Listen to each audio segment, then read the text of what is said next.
Microphone is working. Yeah, it is. Good evening, everyone. Everyone here in the library, but also everyone who's watching online in the live stream, welcome. My name is Pien Barnas, and I work for Studium Generale, the platform for knowledge and reflection of Utrecht University. And tonight is part of a series called Cover to Cover, where we, in collaboration with scholars, the library, and you, the audience, create a book club, where we talk about a book, often books with a big societal impact. And for this series, we focus specifically on books that had that helped the emancipation of certain minority groups. And tonight's book was called The First Great Trans Realist Novel, or perhaps the first great trans realist novel by The Guardian, and it's listed on the New York Times top 10 best books of the 21st century. And just before we dive into what this book does so well, and what we maybe can learn from it, or what we can't learn from it, I'd like to know who here in the audience has read the book. Please raise your hand. All right, maybe about 50%. And who of you feels brave enough to tell me who was your favorite character in the book and why? Please raise your hand if you'd like to tell me. Oh, don't be shy.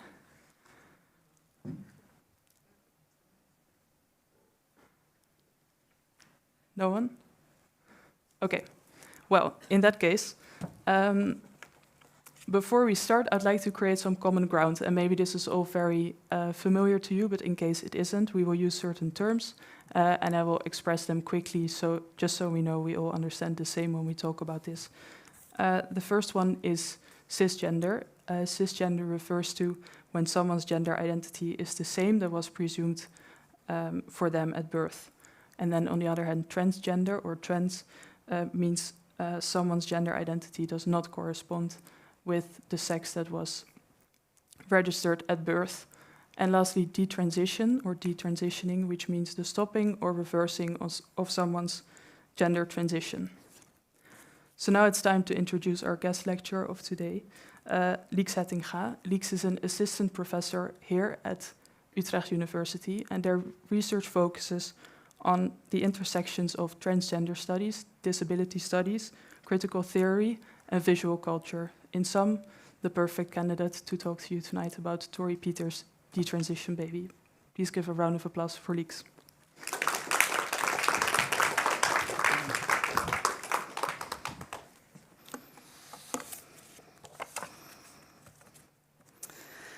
Okay, microphone's working, lights are definitely on. I can't see anybody. Maybe that's good.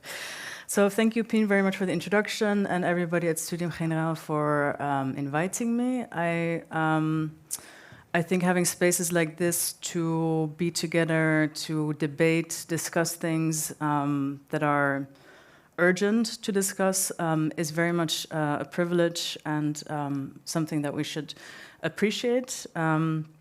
I'm also painfully aware of how that privilege has been taken away from many people these days, especially in Gaza, of course, where all universities have been destroyed, bombed, or turned into mass graves in the last year.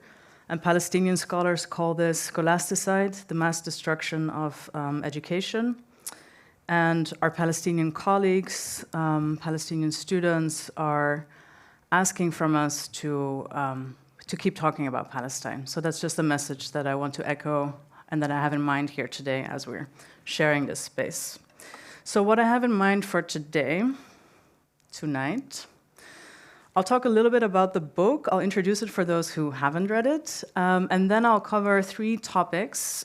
First, I'll talk a little bit about how gender transitions are fundamentally connected to the act of storytelling. So what we know about transitioning is something that we primarily know through storytelling, and that's something that creates a very specific context for authors like Tori Peters to navigate.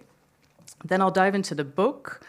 I'm gonna zoom in onto 2 key themes. One is affinities between transgender and cisgender women, and the other is detransition. And lastly, I'll kind of use that theme of detransitioning as a kind of launch pad to discuss contemporary moral panics around gender transition. And talk a little bit about what the book offers us to think through those. But first, the book. So Detransition Baby is a novel set in New York City in the 2010s. It follows 3 women in their 30s who are trying to decide if they will have a baby together and raise a child together. It's one of the first books by a trans author that explores trans themes that was published by one of the biggest publishing houses. And as a novel, it follows a pretty standard form. It's also being turned into a romantic comedy for television. Tori Peters is a co-writer for the program, which gives you a bit of an indication of how she's interested in genres that are generic, let's say. So Tori Peters is interested in what does it mean to kind of desire things that are very standard, a house, a baby, a good life, but from a trans perspective. Of course, pairing trans people with babies was bound to cause some public concern, which it did, as we will see. Now, the book addresses 2 topics that are quite contentious also within trans communities because of how they're being talked about in public discourse. And these are reproduction and detransition. And both of these topics, there's very little written about them from a trans perspective. So that's something that this book definitely offered. To introduce the characters, which none of you wanted to talk about, Ames is a white man who used to live as Amy, a trans woman, who detransitioned into Ames, which coincided with his breakup with Reese. The book includes many chapters where we go back in time and we get a glimpse of Amy and Reese's relationship. So in that way, Amy is quite present throughout the book. But also, whenever Ames, now as a man, interacts with Reese, he becomes a bit of Amy again. So Ames and Amy kind of appear together throughout the book. But as Ames, he has an affair with Katrina, his boss, who assumes that he's a cisgender straight man.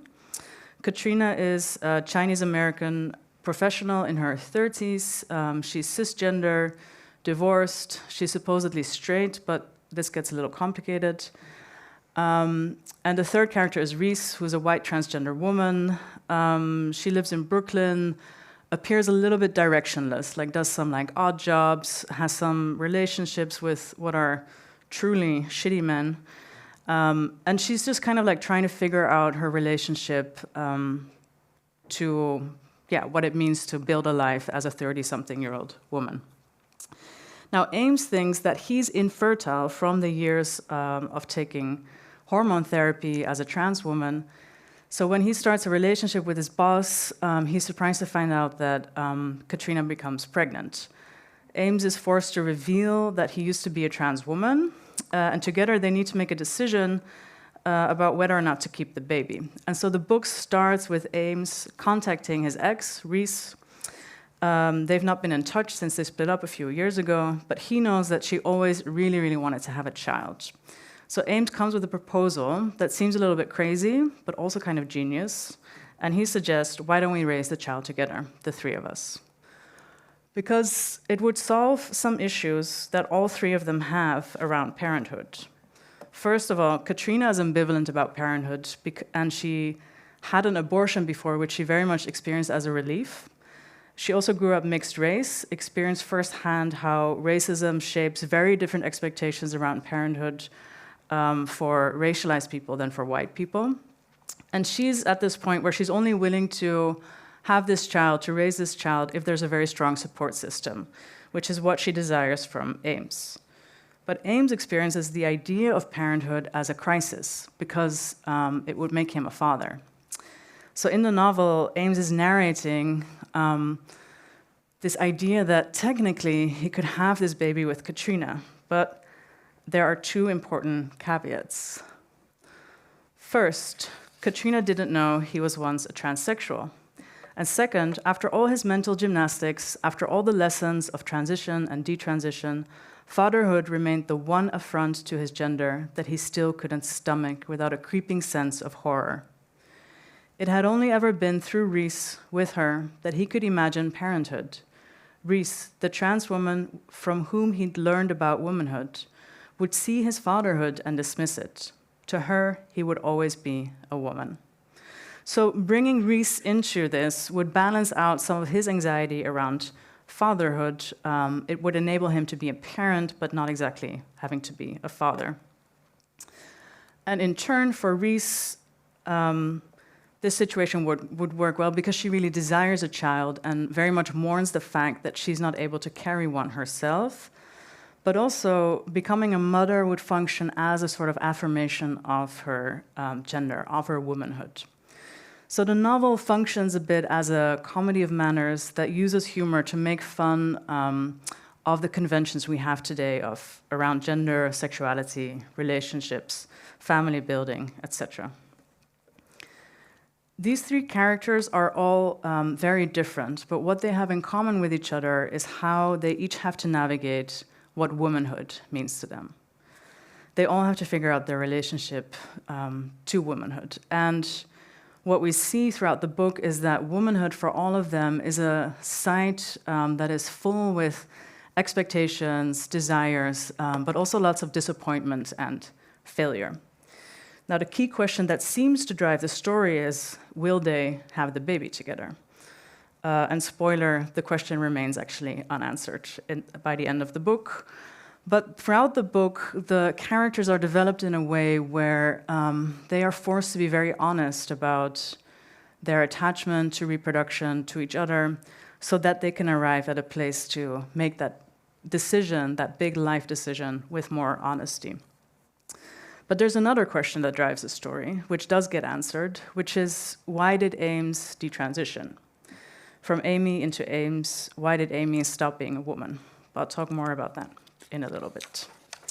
First, to situate it a little bit within the domain of storytelling. So since the 2010s, we see how trans literary production came into visibility like never before. Of course, it existed much longer, but Torrey Peters's book really came at a time where there was a lot of increased cultural representation of trans subjects, and there was just generally, within a kind of broader Western public, more vocabulary available for people to talk about gender and sexuality, just more awareness around these topics. What is important about this kind of new surge of trans literary production is that it created a space for a greater diversity of what kinds of stories are being told, what kind of characters are being crafted, what kind of genres are being mobilized, etc. So in this way, trans literary production managed to go beyond what transgender studies scholar Vivian Namaste has called the autobiographical imperative. Because previously, the only books that were written by trans people that would receive more widespread attention were autobiographies that kind of detailed the suffering of transgender people and also very much focused on the medical transition. But what Namaste was trying to point out with that term, the autobiographical imperative, was not just that it's autobiographies as books that circulate on the market, but also that it's a kind of broader cultural logic that positions trans people in a certain way, where they have to reveal their life story all the time. So not just in literature, but in everyday encounters. So this is how she describes this. The autobiographical imperative requires that transsexuals tell our stories of sex change on demand, that we speak about our bodies, our sexualities, our desires, our genitals, and our deep pain at the whim of a curious non-transsexual person. So writers like Torrey Peters are finding ways of telling trans stories that go beyond this autobiographical imperative. But I want to zoom in on this problem of storytelling a little bit more. Because gender transitions do not just get represented in stories, in books or films or documentaries, we can also think about how transitioning itself is fundamentally connected to the act of storytelling. Because the key way in which we come to know trans people is because they present a coherent narrative, a coherent story to the world. For example, if you are a doctor or a psychologist and a patient comes to you and says, I'm transgender, I would really like to get access to hormones, surgery, etc. How do you know, as a psychologist or a doctor, that the person in front of you is, in fact, transgender? How do you go about deciding if somebody's actually trans? Because unfortunately, for doctors or psychologists, there is no test. There's no test that will tell you, indeed, somebody's trans. So how do we go about this? Trans people don't look a certain way. There's nothing in their bodies or their brains that can indicate that they are really trans. It all comes down to telling a story. It comes down to uttering the words, I am trans, and telling a story about the experience of being transgender. But as we know, storytelling is not a neutral process. Usually, the doctor or psychologist needs to hear a particular story to be convinced that indeed this person is transgender. I can diagnose them with gender dysphoria. And two key elements of that particular story are the person needs to feel like they're in the wrong body, and they need to be suffering. They need to describe aspects of their behavior that line up with those two key elements. I included an image of the current diagnosis that's most widely used, and all of the kind of elements kind of relate back to those two key elements of the story, a wrong body and suffering.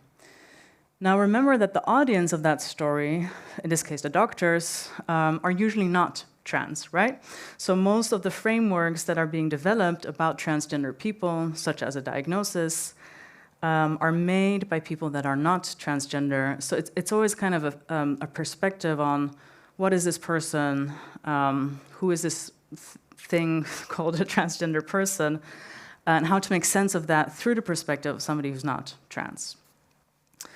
Now you might think, wait a minute, aren't these diagnoses actually developed like this because this is actually precisely how transgender people feel? Isn't this the story that reflects the experience of being transgender, that you're suffering from being in the wrong body? So a question arises here. Is this a story about transgender experience that is being told by the medical establishment, or is it a story that's being told by trans people? And this was the question that was explored by Sandy Stone in a famous essay from the late 80s that laid the foundation for what we now know as a kind of academic subdiscipline called transgender studies. And she was preoccupied with this question, whose story is this? And she looks at two discourses, two areas of storytelling in the 70s and the 80s in the US. One of them is the medical discourse. So studies that come out of the gender clinic, knowledge produced by doctors, things that get published into books and articles, or things that later turned into the diagnosis of transsexualism, which was first introduced in 1980. So that's the medical discourse. On the other hand, we have the autobiographical discourse. So autobiographies written by transsexual women who narrate their experience of gender transformation. Now, usually we go to autobiographies because we think they offer some sort of truth about the subject, right?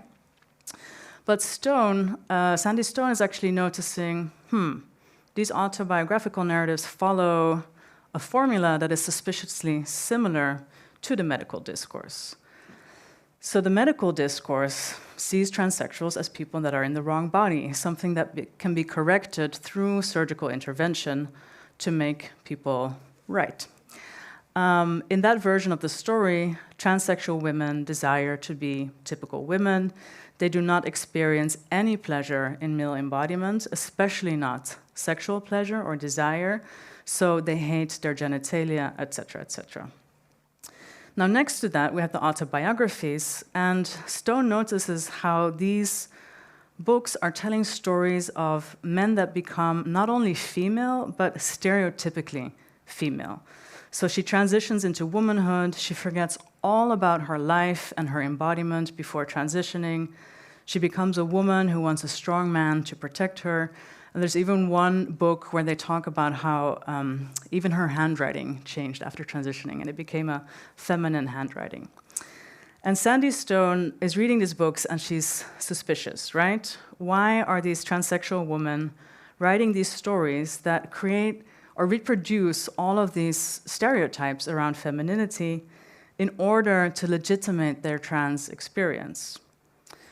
And why is that story so similar to the ones offered by the doctors? And the reason she offers for this is that doctors require people to meet criteria of eligibility. So you need to create the right story about being in the wrong body so that you can qualify for access to healthcare. Not providing that story won't give you access to healthcare. And the ways in which doctors decided to know how to know if the person in front of them was trans was based on how well they performed stereotypical gendered characteristics, in this case, female characteristics. So Sandy Stone, with this essay, which was really written a little bit, it also has manifesto in the title, it was really a kind of call to her fellow transsexual women to stop reproducing that same story, to start telling different stories about transitioning, because in her eyes, the transsexual woman has a unique opportunity to craft a position of speaking from a body that is uniquely reinscribed, rewritten, so to speak. A site that in itself offers a kind of genre that is different from the genres of gender as we know them. Now, Sandy Stone's critique was from the late 80s, and a lot has changed since then, but also too little has changed in some ways. The diagnosis has changed. It's no longer transsexualism. It's called gender dysphoria now. But the basic principle that you still need to tell the right story when you go into the doctor's office still very much applies to our situation today. And still, trans people at any moment of the day, in any encounter, can still be expected to talk about their bodies, their genitalia, how hard it must have been for their families, etc. Cultural representations of trans people often reproduce this very intense focus on the medical transition, and it's only recently that we start seeing other kinds of representations. And Detransition Baby is, of course, a kind of famous example of a different kind of story. Now, the reason why this book manages to tell a different kind of story is because it challenges the reader on what they think they will learn about trans people in this book. In other words, it challenges its own status as a pedagogical object, as a book that people can kind of turn to learn something about trans people. And the book very much wants to kind of refuse this function. And part of how the book does this is because it was not written with a cisgender audience in mind. So Tori Peters was part of a group of trans writers in Brooklyn. These were all trans women, and they decided to write with each other in mind. So they were going to write stories for each other. And because they were writing for each other, they didn't have to pause and explain certain things. They could kind of just go straight to the interesting parts. So in this clip from an interview, Tori Peters explains what that shift in the imagined audience of your story did to her writing process. Suddenly, you know, when you were writing for a cis audience and you were explaining trans things, you, if you were explaining something like, here's what hormones do, people would be like, oh, wow, hormones or whatever. But if I want to tell a trans woman about hormones, I have to come up with something really interesting for her. I have to tell her something that she hasn't experienced herself week in and week out. And that's such a high bar to clear that I have never written about hormones. So the things that I'm saying, they're not just to impress like everybody, they're to impress essentially the experts, but everybody ends up getting sort of the benefit of the insights of clearing that bar. So we were writing, you know, when I wrote Detransition Baby, I probably had 10 people in mind. So initially, the audience of 10 people for Detransition Baby was other trans women. And as she says in the clip, everybody else gets to benefit from a much more interesting story because of that. And I think that's a kind of key lesson that this book offers, is that there's a profound epistemological violence that we commit when we treat books or other forms of literature or cultural productions only as pedagogical objects, as a kind of like homework that will teach us something about experiences of transphobia or experiences of racism or experiences of sexism, so that people can go up to a trans woman and say, oh, I read Detransition Baby, so I understand, right? That's like an anecdote that actually happens. It reduces books to having to play a part in a struggle against oppression, and it erases what the books are actually trying to do on a literary level, which is often a lot more interesting or complex or nuanced. It also assumes a profoundly homogenous experience of trans people, right? Transgender people is a profoundly incoherent category. It's lots of people who don't have a similar experience at all. And it's an assumption that we don't make for books about cisgender people, right? We don't read books and think that we learn something about heterosexual people or something, or I don't learn anything.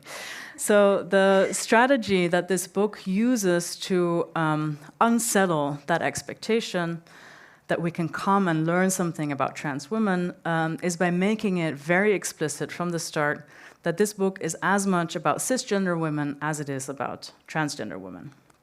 And we see this in the dedication that opens the book, where Peters writes, "To divorced cis women who, like me, had to face starting their life over without either reinvesting in the illusions from the past or growing bitter about the future." So from the start, cis women are positioned to be like trans women.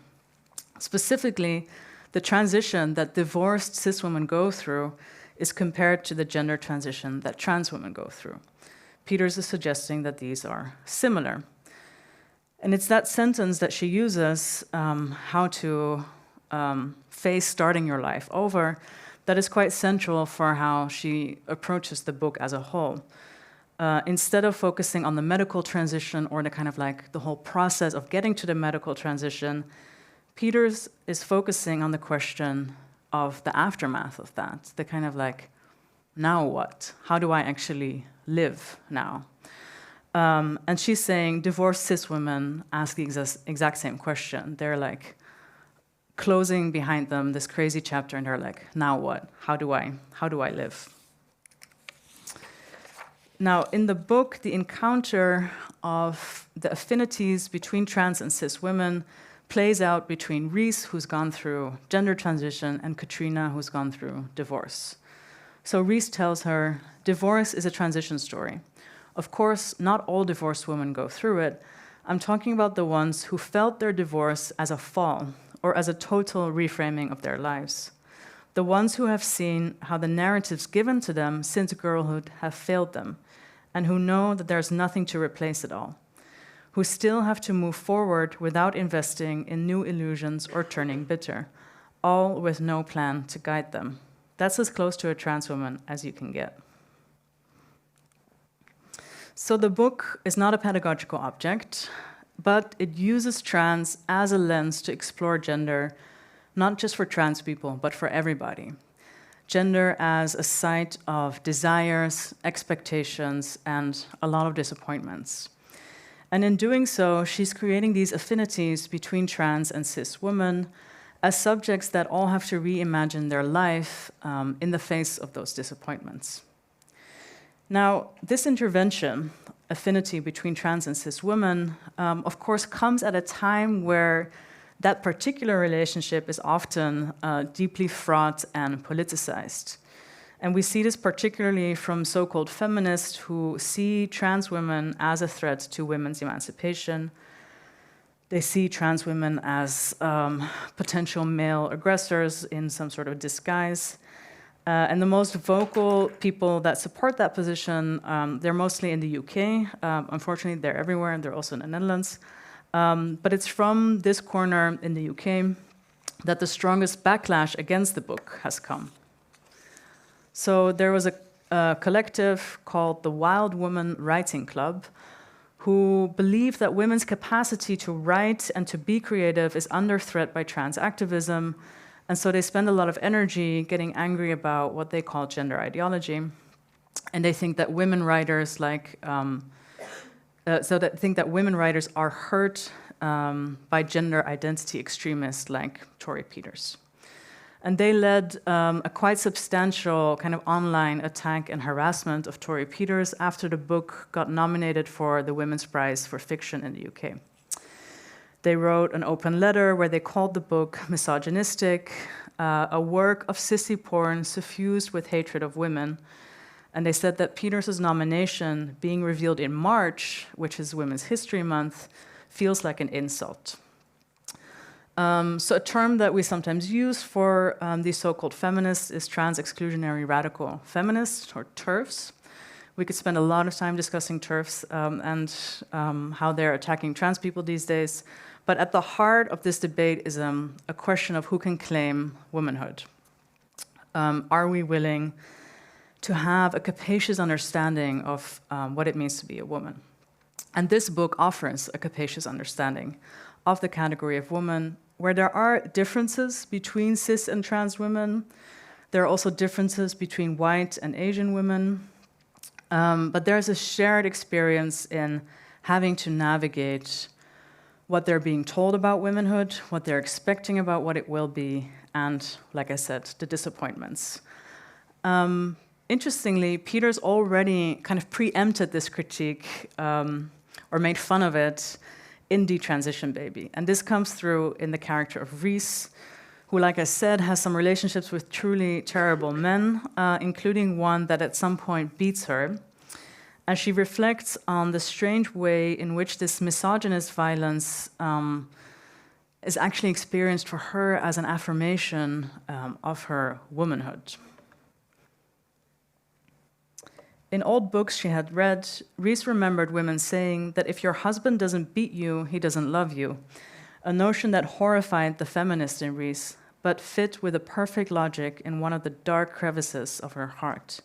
And yeah, liberal feminists, especially the trans-hating variety, would have a field day with her. She supposed that they would accuse her of misogyny, of being a secret man, a Trojan horse in slutty lingerie who sought to recapitulate, under the guise of womanhood, all the abusive tropes that they, in the second wave, had sought to put in the past. But you know what? She didn't make the rules of womanhood. Like any other girl, she had inherited them. Why should the burden be on her to uphold impeccable feminist politics that barely served her? So Peters uses this character of Reese to kind of double down on the accusations that TERFs make of reproducing misogyny, but she does it in a way to say, why should trans women be held to standards of challenging patriarchy and misogyny that other women are not being held up to? So that was the first key theme I wanted to raise, these affinities of gender. The second is detransition. Now, the fact that the book addresses detransition head-on is quite remarkable, given how contentious it is as a topic, primarily because it's heavily weaponized in public debates and by conservative politicians. So there's this big fear that is being weaponized of the trans person who regrets transitioning, which I'll say more about in a minute. But first, how does it appear in the book? Now, as I said, the question of why Ames detransitions is answered, and the reason is fairly banal. Living as a trans woman was simply too difficult. So in these passages, he is explaining to Katrina why he detransitioned.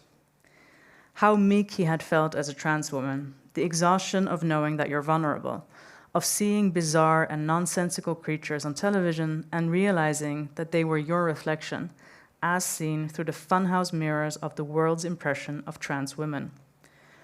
He tells her of the courage it took him every day just to go to the corner store, the preparations just to leave the house.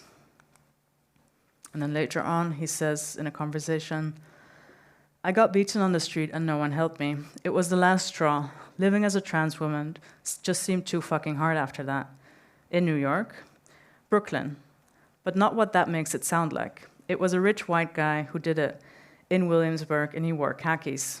His getaway car was an Audi SUV. Katrina gave him a once-over, as though looking for wounds or evidence, as if he were saying it had just happened. So you got sick of being trans? I got sick of living as trans. I got to a point where I thought I didn't need to put up with all the bullshit of gender in order to satisfy my sense of myself. I am trans, but I don't need to do trans."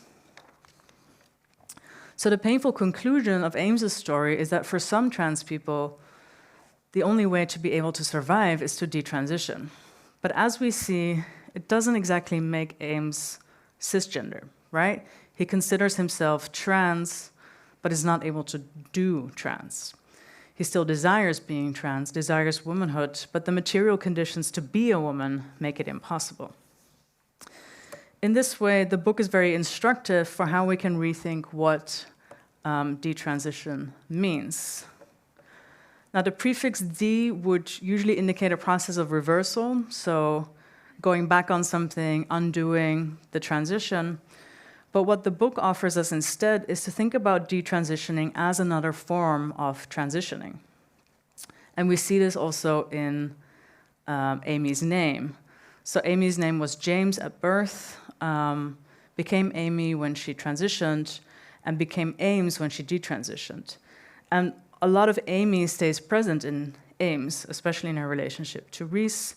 But Amy is not erased or eradicated in the detransition.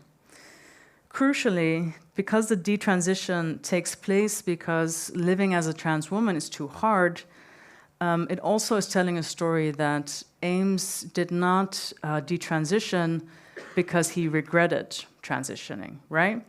So in public debates, detransition and regret are often used almost interchangeably, treated as the same, but the book is actually splitting them from each other and saying detransitioning and regret can be considered two different things. Which brings us to the weaponization of detransition in public debates. Now, the possibility of a trans person, especially a teenager, who might regret in the future their decisions is always kind of conjured and blown up and magnified to legitimize attacks on transgender rights and especially access to transgender healthcare. So the media finds the few individuals who really regret their transition, and their stories get amplified, circulated to such a big extent that it's now become a key talking point in any discussion on transgender healthcare. Especially in the UK, this has been a crucial part of how, in the last year, puberty blockers have become banned. So puberty blockers, for those unfamiliar with it, it's a way of using medication to pause puberty. It gives teenagers more time to think about their relationship to gender and what they want to do. It's a form of medication that is used for cis teenagers too, if they go in puberty too fast, for example, or too early. It was implemented in the Netherlands, actually, as a form of trans healthcare, and has now been blocked in the UK. And we already have so many stories from the UK where people are leaving the country, basically, to get access to trans healthcare because it's extremely, extremely bad there right now. If we look at the research, it actually looks that among the people that go through medical transition, there's a regret rate of 1%. So that's a very low number. Many people regret many things, including plastic surgery, teenagers that get nose jobs, which is allowed in the US. Many of them regret that later on in life. Many people regret regular surgeries because they come with complications that they didn't expect or didn't bring the outcome that they had hoped for. And there's many other big transitions in life that are not surgical, but that do come with regret. Marriage, lots of regret there. My point is, we make lots of decisions. Some are smaller, some are bigger. Some are decisions that change our bodies. Some are decisions that change our relationships. Some are decisions that really change what kind of life we're able to have, with a lot of impact on the people around us. But the possibility of regret is always there. So aside from the fact that the regret rates of gender transition, of the medical transition, are practically negligible, I think we also need to contest the idea that trans people are not allowed to regret. Why shouldn't trans people have a right to have doubts, regrets, like anybody else? So using regret as a measuring tool for the right of trans people to make decisions about our bodies, I would say is deeply transphobic. It assumes that there is a kind of single coherent truth to our gender that is transparently available to us, and then we're allowed to transition, but we do have to be like very consistent about it. That's not a very human standard, I would say. And it also completely ignores the complexity of what gender actually is, how gender actually is lived by everybody. Now, what we have seen develop in the last 10 years in Western so-called democracies is a true moral panic around transgender issues, as they're called. And I'm using the term moral panic because it seems to be the case that for many people, there's a feeling that sexual and gendered norms are really at the core of our social order, and that any change in them would profoundly kind of destabilize society as a whole.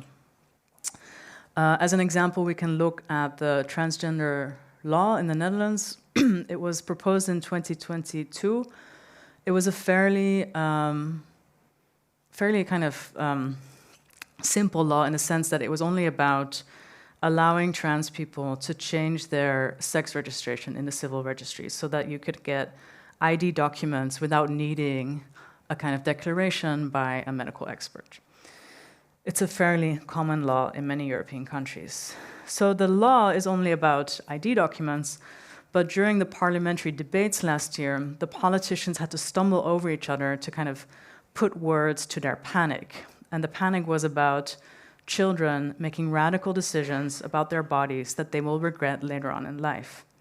So this fantasy of children that are undergoing surgeries always looms in these debates, despite that this law, it's not even about medical transition, it's about ID documents, despite the fact that nobody underage undergoes any kind of trans surgery. It's not allowed in the Netherlands, it's not allowed anywhere. In fact, the only gender-affirming surgeries that are possible under 18 years old are for cisgender teenagers. Now, this law has recently been synced completely a few months ago by NSC and the SGP, two right-wing parties, which is a kind of indication, I think, of the direction we're heading in terms of transgender emancipation in the Netherlands.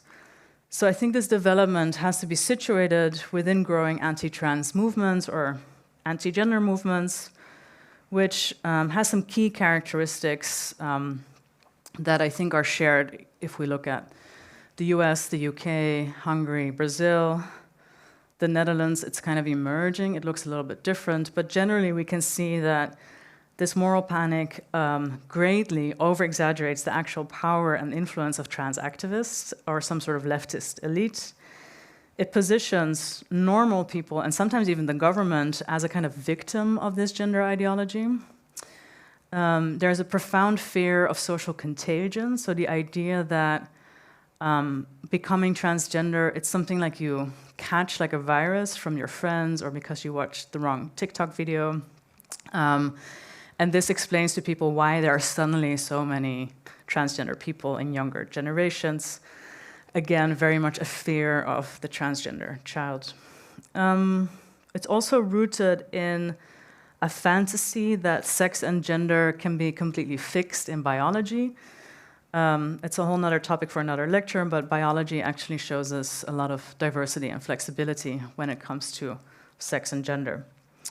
And lastly, we see how anti-trans discourse is quite central to authoritarian, racist, and fascist politics. It's not incidental, it's not a side issue, it's quite central to the crafting of this kind of politics.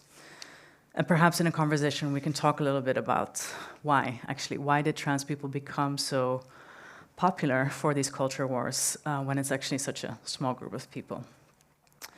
Now, of course, I cannot understate how much impact this has on trans people's livelihood.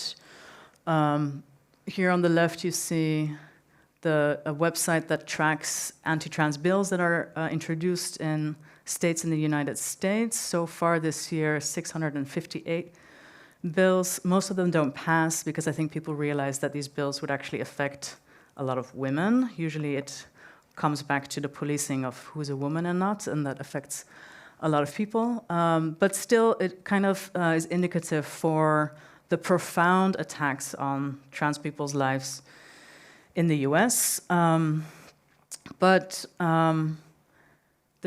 I said, the fear of the transgender child or the transgender teenager is extremely large in these debates, almost like a kind of like phantasm that is being created.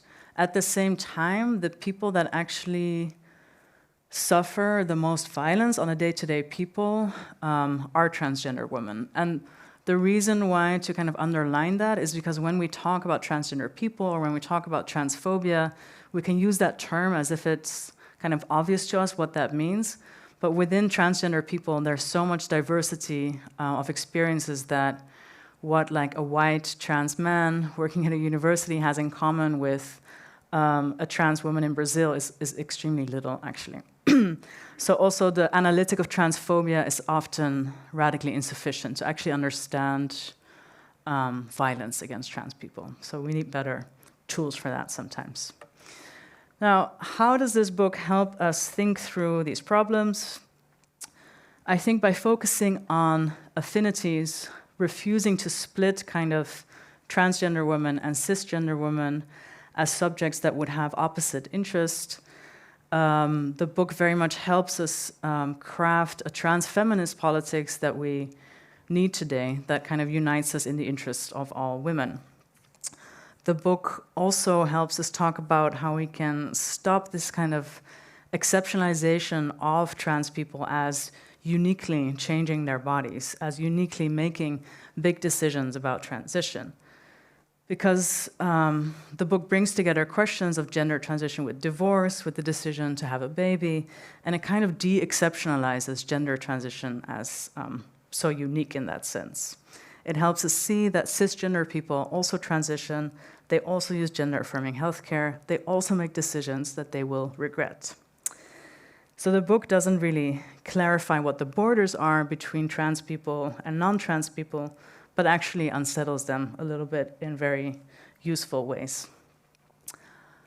So I will end it there, but here are some recommendations for further reading. Tori Peters has another book coming out in a few months called Stag Dance, and another book that received a lot of attention in the Spanish-speaking literary world, but not so much in the Netherlands yet, is this book by Camila Sosa Villada, The Queens of Sarmiento Park, which is a story about a group of trans sex workers in Argentina who decide to adopt a baby together, a real baby this time. So you can add those to your list. I'll end it there and we can have a conversation together. Thank you.